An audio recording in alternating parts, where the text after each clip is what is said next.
السلام عليكم ورحمة الله وبركاته. كل سنة وحضراتكم طيبين. هنعمل مع بعض مهلبية قمر الدين بطريقة بسيطة جدا وسهلة، بس مش بقمر الدين، ده عصير، ده مشمش انا مخزناه ومفرزاه وطلعته ضربته في الخلاط وصفيته اهو بالشكل ده. هتزوديه بقى ميه، بشويه ميه بحسب ال التقل اللي انت عايزاه، ودي كوبايه سكر هحط نصها. وندوق ونشوف النص التاني هنحتاجه ولا لا. هنا حطيت كوبايه ميه عشان لقيته تقيل جدا. لما يبقى تقيل بيبقى محدق، خصوصا المشمش غير القمر الدين برضو. هنا دي كوبايه ميه، سوري نص كوبايه ميه، هحط عليها 3 معالق نشا وهدوبهم واسيبهم بقى على جنب. لما يجي وقتهم هنشوف هنعمل ايه. ونص كوبايه السكر اهي قدامكم زي ما هي. جربوا يا جماعه المشمش تشيلوه لما يطلع، هيبقى احسن لكم، اوفر لكم، اجمل كمان واطعم مليون مره. اوفر لان يعني لما يبقى كيلو مشمش ب10 جنيه هتجيبي لك 6 7 كيلو ب60 70 جنيه، 10 كيلو ب100 جنيه. هيبقوا معاكي كميه هتقضيكي للخشاف وهتقضيكي لمهلبيه قمر الدين في رمضان. مش هتضطري تشتري لفه القمر الدين بكام دلوقتي. هنحط بقى هنا حبه جوز هند. انا زودت برضو شويه ميه تاني عشان كان زي ما قلت لكم مزز قوي، لان هو بيبقى مركز. وبرضو حبه الجوز هند دول بيدوله تيست حلو قوي. هحط بقى نص كوبايه السكر التانية، لقيته محتاجها، يبقى انا كده حطيت كوبايه سكر. طبعا في الاول وفي الاخر السكر حسب ذوق كل واحد فينا، وحسب في ناس بتفضل سكر زياده، في ناس بتفضله مظبوط. هو ده كده اللي انا عاملاه، ده سكره مظبوط جدا كان. هشيل بقى بالكبشه كده اللي على الوش، الريم اللي على الوش ده،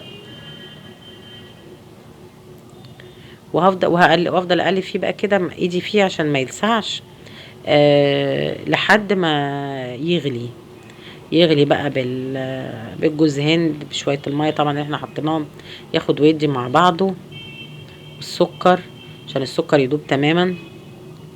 وبعدين نجيب بقى النشا نصفيها ونحطها.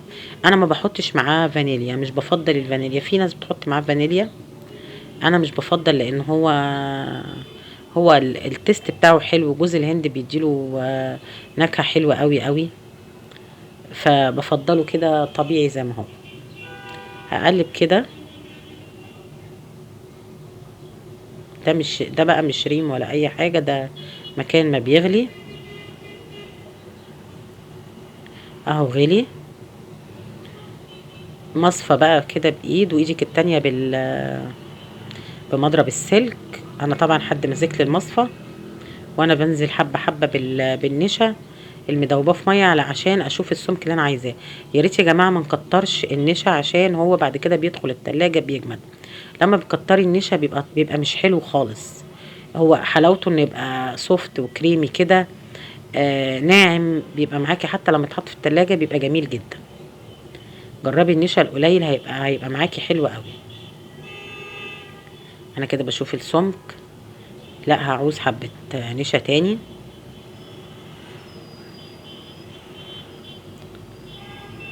هعوز حبة تاني اهو، عشان برضو ما يبقاش مايع معاكي كده، لا لازم يبقى السمك بتاعه معقول. خليكي بمضرب السلك عشان ميبقاش فيه اي تكتلات.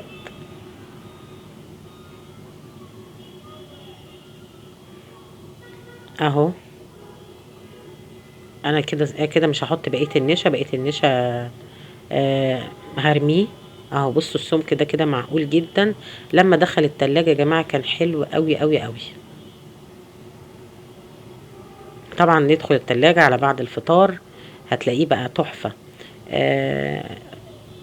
انا طبعا ما قدرتش اصور التقديم، لان انا كنت مصوراه قبل الفطار.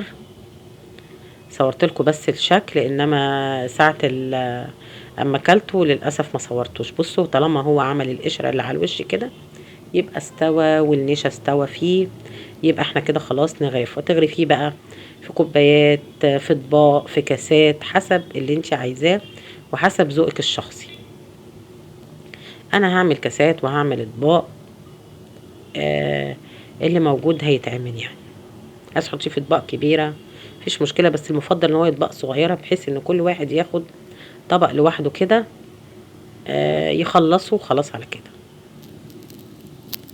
نغرف بقى اهو، ونضفي الطبق او الكاس بتاعك او الكوبايه وانت بعد ما تغرفيه عشان ما يلزقش فيه يبقى الشكل مش حلو، لان برضو لازم يبقى الشكل كويس وانت بتقدمي اي حاجه.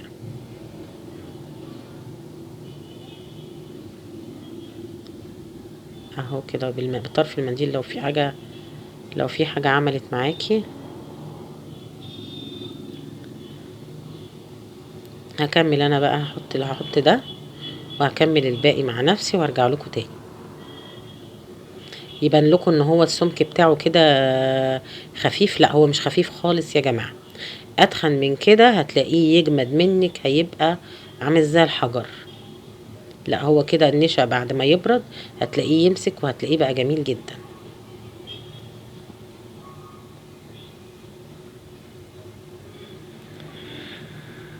اهو اسيبه بقى يبرد شويه وبعدين نجمله بقى، نبدا نجمله. انا سيبته لحد ما يبرد، ونبدا بقى نحط عليه شويه جوز هند وزبيب. المكسرات انا بفضل ان انا اسيبها عند التقديم عشان تفضل فيها مذاق التحميصه بتاعتها، لان لما بتبقى محمصه وتبقى محطوطه بتاخد شويه من الرطوبه اللي في اللي في كان اللي إن كان من القمر الدين، مهلبية القمر الدين او مهلبية اللبن او رز بلبن نفسه، فهي بتاخد من الرطوبة دي. فانا بفضل تبقى ساعة التقديم بس. وطبعا التزيين ده حسب ذوقك الشخصي. هنحط بقى كده اهو شوية جوز هند. هو تزيينه رقيق جدا وهو مش محتاج فعلا تزيين، لان هو حاجة حلوة بصراحة جميلة، انا بحبه عن نفسي. بأي طريقة بقى انت شايفاها هتعمليها هتبقى جميلة وهتبقى ذوقها حلو.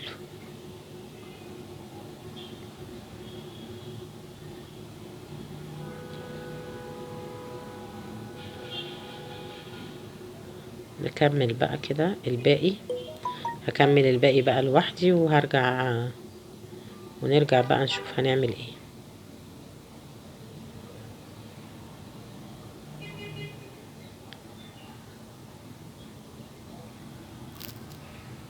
القمر الدين ده يا جماعة من معالم رمضان، يعني ما ينفعش رمضان من غير قمر الدين. بصوا انا حطيت بقى اهو الشكل اهو اللي هو نص ونص ده. حط بقى مع الجوز هند كام لوزة كده يعملوا شكل وردة، شكل تغيير.